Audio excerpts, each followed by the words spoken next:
United Urdu news में आप तमाम का खैर मकदम है।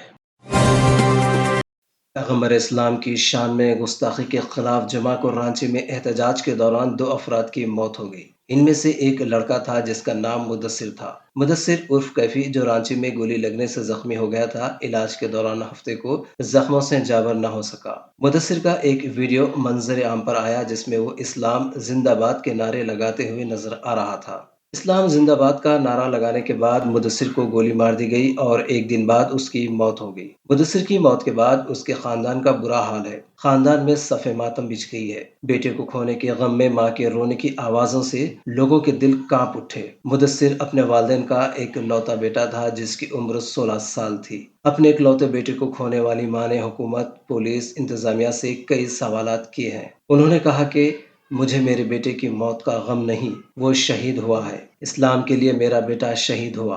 उस माँ को फख्र है, वो शहीद हुआ है। जवां साल बेटे को खो देने वाली माँ, गमजदा माँ ने कहा, इस्लाम जिंदाबाद था, है और रहेगा।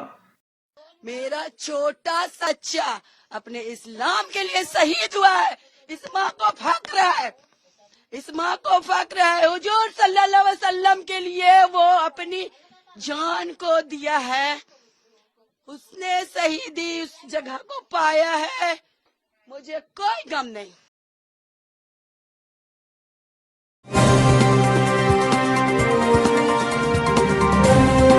हमारी हिम्मत अफजाई के लिए इस चैनल को सब्सक्राइब करिए, वीडियो को लाइक करिए और शेयर करिए।